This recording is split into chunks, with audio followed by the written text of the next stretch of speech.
The truth occurs.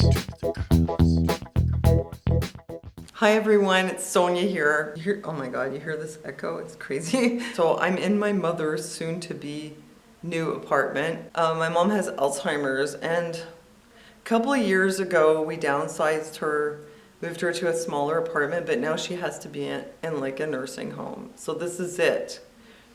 So now I have to take all the stuff that's in her apartment and fit it into this room. And the room's really small. I'll show you. So this is going to be her whole apartment. She's going from like a 3.5 with 2 rooms and like a little kitchenette to just this. It's so small, but this was all that we could get. She'd been on the waiting list for some time, and I was actually really anxious this whole time because what happened was starting like around last summer, she started getting lost like all the time. You know, the police would call us, or some people would find her on the street, bring her to me, or, you know, anyway, like she just kept getting lost. So it was really time. So we really had to move her, and she's been on the waiting list for, 7 months or so. And during those 7 months, we had to hire people to stay with her like all the time. So yeah, it's expensive. And that was worrying me because I was like, oh my God, how long is it going to be before she gets a place? And so finally we got the call that this place was available. So like, yeah, it's really small, but I'm not going to complain because I'm just glad that she's going to be safe. But there are some real logistical dilemmas. This place has like no closets. See, this is it. Like it's just this room. And there's no closet except for that little one over there in the hallway. And the thing is, she has a ton of clothes. And if there's one thing about her as a person which still remains intact, it's her love of clothes and nice things. So I can't just, you know, ditch all her clothes and just put a few things in there, because every day she's going to be like, Sonia, where are all my clothes? Are you going to bring my clothes? So I already foresee that. So I know I have to find a way to accommodate her clothes. And the closet that she has, well, the cupboard that we could bring here, it's an old cupboard with shelves. I'd have to put a bar in it. And it has a key, and so it's not ideal for someone with dementia, but it is a cupboard that she really loves. I kind of think she probably wouldn't remember. If I didn't bring the cupboard, she probably wouldn't remember the cupboard, though. That's how far gone it is now. I have newspapers here on the floor. I have all this here, planning the layout. And there's another thing which is really important to her, which is having tea. She's a big tea drinker. She's a big teetotaler, but she likes her tea, and she would have like 3 cups of tea, and then she'd be like, Sonia, I just had 3 cups of tea and I'm very high. You know, it was just funny because like she wouldn't even drink coffee or alcohol, but she gets high on her tea, you know. So since my mom's a big tea addict, I want to make sure that she has a place where she can still have her tea. So I was thinking of making that over there.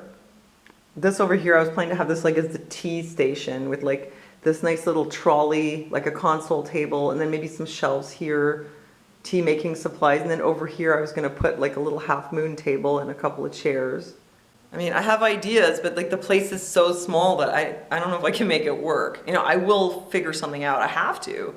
But yeah, it's kind of a challenge. Like it's so small, and we have to leave that whole area open for that thing on the wall. So I don't know if I can fit her chair. But in case you're wondering how much does this cost, it's over $5,000. Well, it's gonna be like, I think it's gonna be roughly 5,000, something like that. And that includes, you know, room and board with the food and activities, and nursing staff available 24/7, and what else? I mean, I think they help, yes, with bathing, dressing, like all that stuff, because she is going to need that down the road. Like for now, I give her, like I run her bath. I don't bathe her, but I run her bath and I do her hair. I do her pedicures and that kind of stuff. But down the road, she's going to need help with a lot of things. So it includes all that. One thing that's not included is getting her out of the house. Like they will not take her into the garden or take her for a walk or anything like that unless we pay extras. So mostly that's going to be my department. So what if you don't have any savings? Because the retirement pension is not that much. It's like $1,600 a month. if you don't have any savings, you have to go to a public place, right? The thing with the public places is there's years worth of waiting. Actually, if you have any money at all, they kind of expect you to spend all that money first, and then when you have nothing, you can ask for public housing. Normally there's like a 3-year wait, but if it's an emergency, they can sort of get you in, but you can't really choose where you go. And my mother's really Anglophone. I mean, she speaks French, but she's actually German, but she speaks English better than French. So we prefer her to be in an English place, and we want it to be a nice place. Because some of those public places are really nice, and some of them are horrible. You know, like imagine the worst of what you can imagine for like a nursing home for older people, and that's how it is, like dirty, neglectful, you know. Some of them are like that. It's really hit or miss. I think, you know, especially if you're on the island and you want it on the island of Montreal, you really can't be picky, and you might get a really crappy place, and maybe it's French, and then eventually she won't even know how to speak French. Probably her French will go before her English, you know. So we're thinking ahead, and we're thinking we have to go private or she's going to be miserable. Like, let's say you really need housing immediately and they can't find it, they put you in a hospital. That's the worst case scenario. My friend Lara, who used to do videos with me sometimes, she works in like a geriatric dementia wing in a hospital, and it's pretty bad. It's a hospital, and there's a lot of hospital infections, and I mean, really, you don't want your mom to end up there. So that's another reason why we're doing it this way.